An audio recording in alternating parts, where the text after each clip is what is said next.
Arizona, August 1945. The dust hung thick in the air outside Camp Papago Park, turning the afternoon sun into a copper disk. Katharina Weber stood perfectly still as two American soldiers approached her children. 7-year-old Hans, 5-year-old Greta, 3-year-old Emil. The soldiers spoke in gentle tones. She couldn't understand, gesturing toward a waiting truck. Her children looked back at her with eyes that asked questions she couldn't answer. She watched them climb into the vehicle, small hands gripping the tailgate. The truck pulled away, carrying them into dust and distance. Before we continue with what happened 2 days later, if you're finding this story as powerful as I am while researching it, please hit that like button and subscribe to keep these forgotten stories alive. And let me know in the comments where you're watching from. It's amazing to see this community grow across the world. Your support means these voices from history won't be forgotten.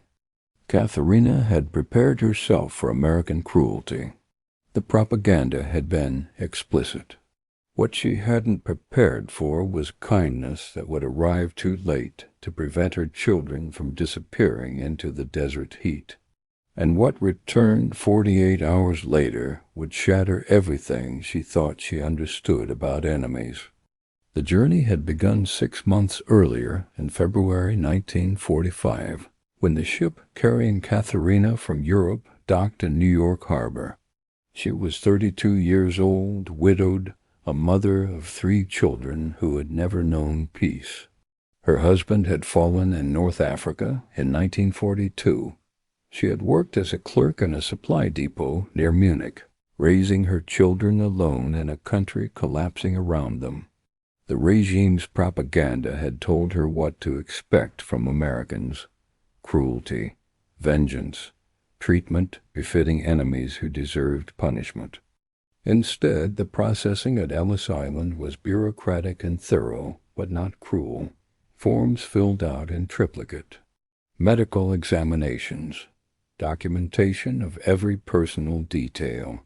Officials who looked tired rather than vengeful. A system designed for efficiency rather than punishment. Then came the trains west. Days of travel across a continent that seemed impossibly vast, through cities that hadn't been bombed, past fields that weren't scarred by warfare. The children pressed their faces against windows, watching this strange enemy country pass by. Camp Papago Park sprawled across 700 acres of Sonoran desert. Originally built to house Italian POWs, it had been expanded in 1944 to accommodate the growing number of German prisoners captured in Europe. By 1945, it held over 3,000 men in the main compound. In a separate, smaller facility, 47 German women and their children. The women's section was different. Smaller barracks modified to accommodate families. Separate sleeping areas for children. A makeshift schoolroom where older kids learned basic subjects from whatever teachers could be found among the prisoners.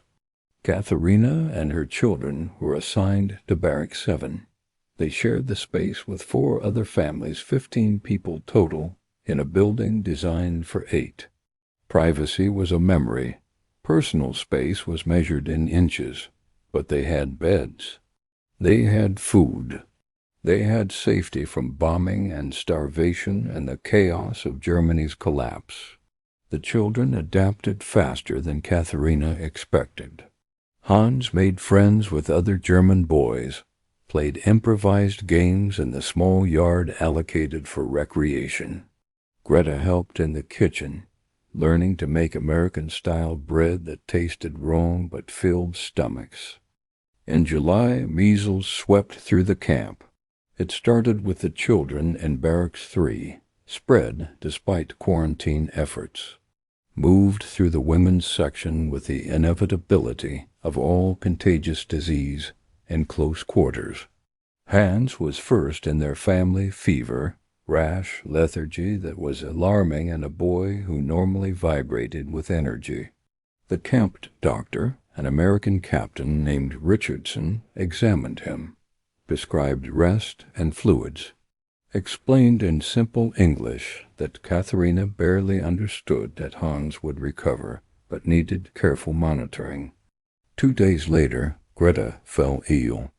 Then Emil. Within a week, all 3 of Katharina's children were sick simultaneously, their small bodies burning with fever while rash spread across their skin. Katharina didn't sleep. She sat beside their beds, placing cool claws on foreheads that were too hot, coaxing them to drink water they didn't want.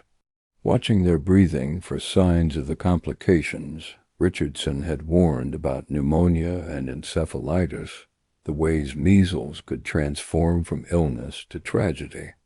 On August 3rd, Emil's fever spiked to 105 degrees. His breathing became labored, rattling in his chest with a sound that Katharina recognized from her childhood, when her brother had died of pneumonia. She called for Richardson, her broken English barely coherent through panic. Richardson examined Emil, and his expression shifted to something grim. This child needs hospitalization. Real medical facilities, not what we have here. Katharina understood perhaps 1 word in 3, but she understood the tone. Her son was dying. Richardson made a decision. He contacted the camp commander, requested emergency authorization to transport 3 German children to the civilian hospital in Phoenix. Not just Emil, but Hans and Greta too, because their conditions could deteriorate rapidly. The request went up the chain of command to the camp commander, to military government officials, to bureaucrats who had to weigh Geneva Convention obligations against public perception of giving German prisoners access to American civilian medical facilities. Approval came back within 6 hours. Transport authorized. The children would go to Phoenix Memorial Hospital. They would receive care commensurate with their medical needs. And Katharina would not be going with them. The regulations were explicit. German POW mothers could not accompany children to civilian facilities. Security concerns, liability issues, the simple impossibility of guarding prisoners in public hospitals. The children would go with medical escorts. The mother would remain at camp, would receive daily updates, would be reunited with them upon their recovery and return. Richardson explained this through an interpreter, one of the other German women who spoke better English. Katharina listened and felt the floor disappear beneath her. 9, she said in German. 9, I must go with them. They are babies. They need their mother. The interpreter translated. Richardson's expression was sympathetic, but immovable. I'm sorry. The regulations are clear. Your children will receive excellent care, but you cannot accompany them. At 1400 hours on August 4th, an ambulance pulled up to the women's compound. Katharina carried Emil too, weak to walk, burning with fever, his small body limp in her arms. Hans walked beside her, trying to be brave, tears running silently down his face. Greta held Katharina's hand with a grip that was painfully tight. At the ambulance, Katharina had to let go, had to place Emil on the stretcher, had to release Greta's hand, had to watch Hans climb into the vehicle without her. The corpsmen were gentle, spoke in soft tones, but they were strangers, American strangers, enemy strangers. The children looked at her through the ambulance's back window. Hans's face was pressed against the glass. Greta was crying now, silently, hopelessly. Emil was too sick to understand what was happening, but his eyes searched for her with the instinct of a child who knows safety lies in mother's presence. The ambulance pulled away.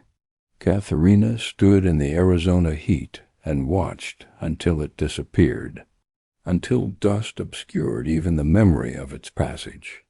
She returned to the barracks and collapsed on her bunk, staring at 3 empty beds, at the toys her children had made from scraps and imagination, at the evidence of their existence in a space that was suddenly horribly vacant.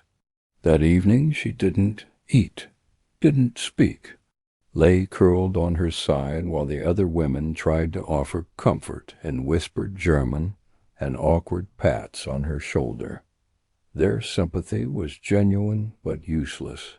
Her children were gone, taken by Americans to some unknown place for reasons she understood intellectually but couldn't accept emotionally.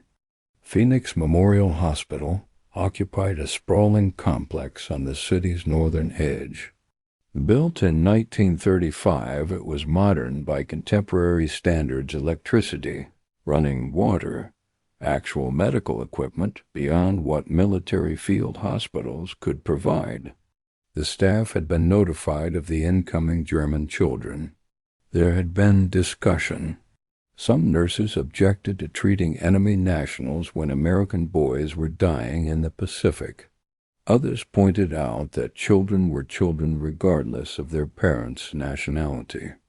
The hospital administrator made the final decision. The children would be admitted and treated according to medical necessity. Guards would be posted to ensure security and prevent any public relations disasters. Hans, Greta, and Emil were placed in a private room, not out of luxury, but practicality.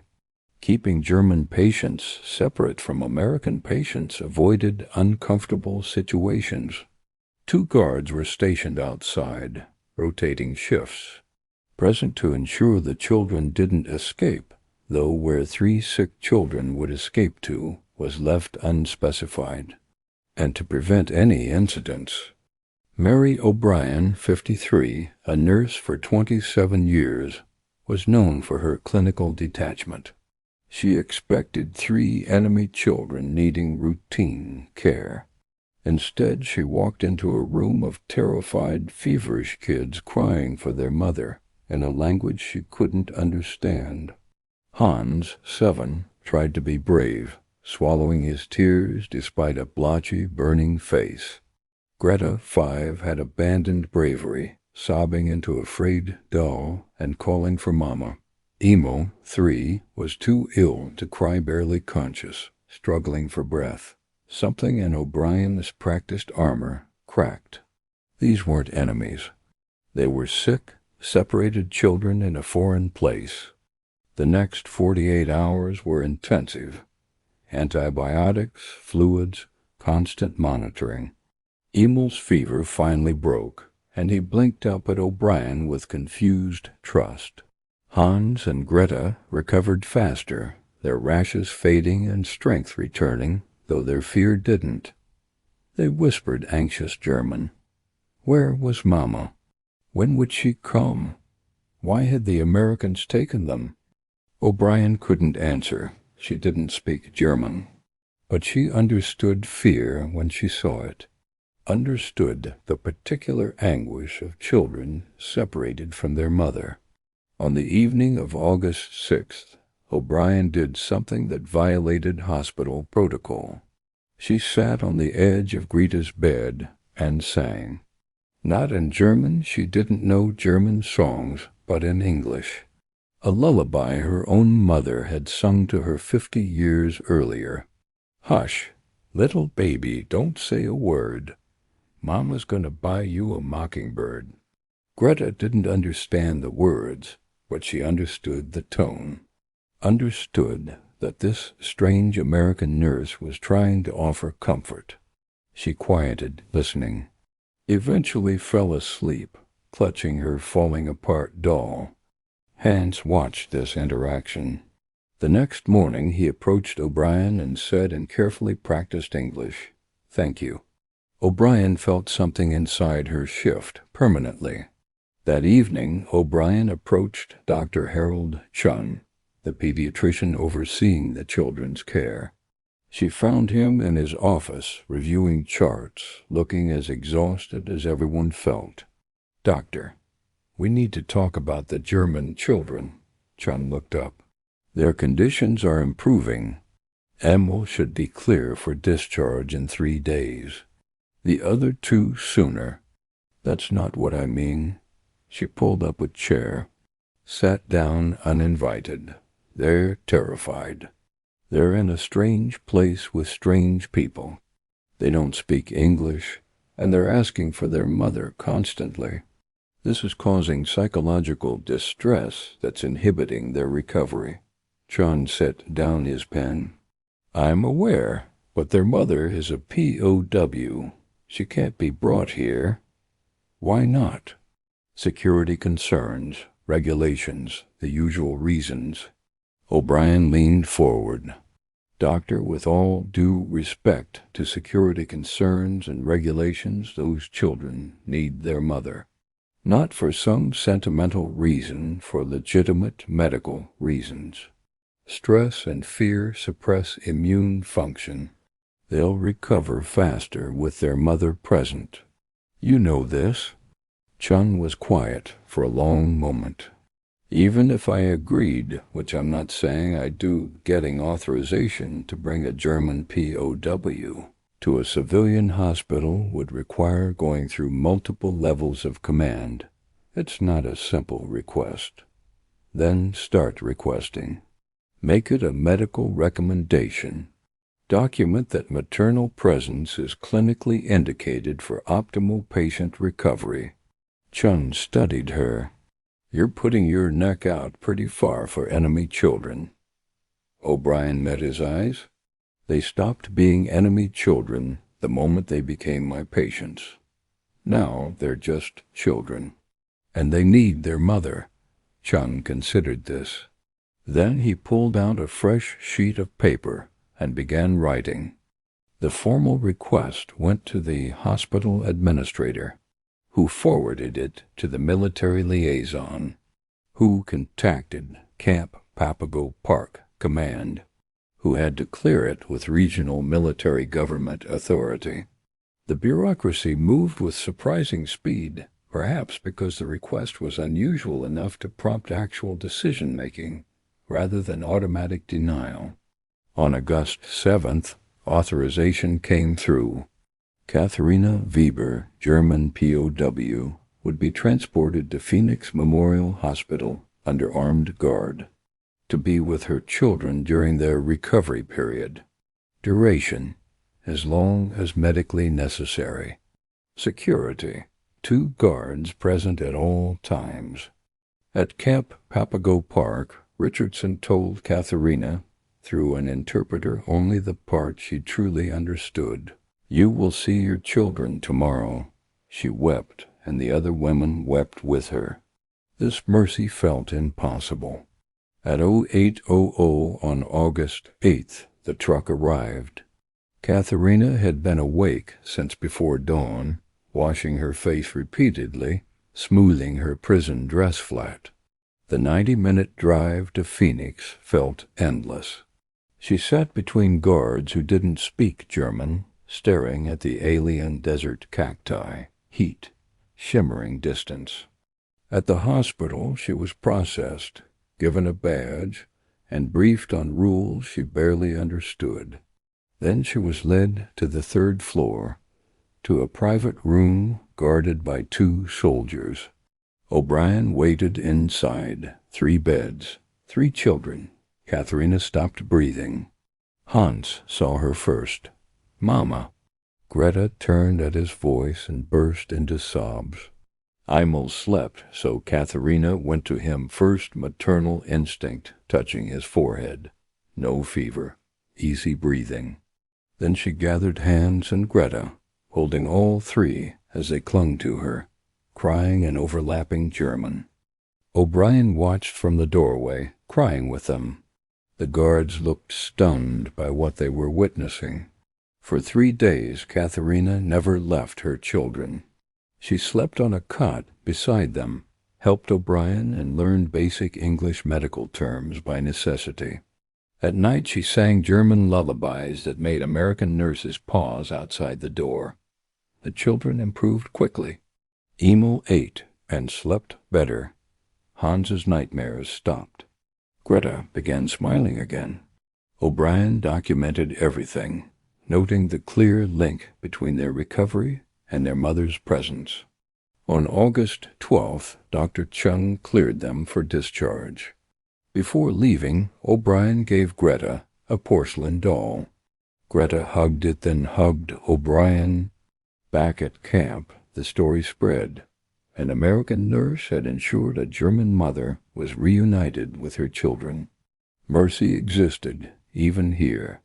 In September, Katharina received a censored, translated letter from O'Brien. Caring for your children was one of the most meaningful experiences of my career. Tell them Nurse Mary will always remember them. Mary O'Brien, R.N. Katharina kept the letter folded carefully, stored with the few possessions she was allowed to maintain. She wrote a response, though she wasn't sure if it would be delivered. Dear Nurse Mary, thank you for everything you did for my children. Thank you for seeing them as children first. Thank you for demanding I be brought to them when regulations said I could not. You saved more than their bodies. You saved them from fear that would have scarred them permanently. I was told Americans were monsters. You showed me Americans were people who could choose compassion when convenience would have been easier. I will tell my children about you for the rest of my life. With gratitude I cannot fully express, Katharina Weber. Repatriation began in November 1945. Germany had surrendered. The Pacific War had ended. The logistics of returning prisoners to their homelands commenced. Katharina and her children were scheduled for transport in early December from California to Bremen, then whatever awaited in occupied Germany. Before leaving Camp Papago Park, Katharina was given something unexpected, a package delivered through official channels containing 3 items. For Hans, a baseball glove and ball, American toys for a German boy, with a note so you can play American games and remember that countries can be enemies, but children should always be allowed to play. For Greta, a set of hair ribbons, bright colors that had been impossible to find in wartime Germany. The note for a little girl who was brave when being brave was hard. May you grow up in a world where children don't have to be brave like that anymore. For Emil, a stuffed teddy bear, soft and new. The note for the littlest patient who recovered because his mother was there. Remember that love is stronger than regulations. Each gift was signed, Mary O'Brien and the staff of Phoenix Memorial Hospital. The children held their gifts through every step of the journey train to California, ship to Germany, months in a displaced persons camp, and finally a small town outside Munich.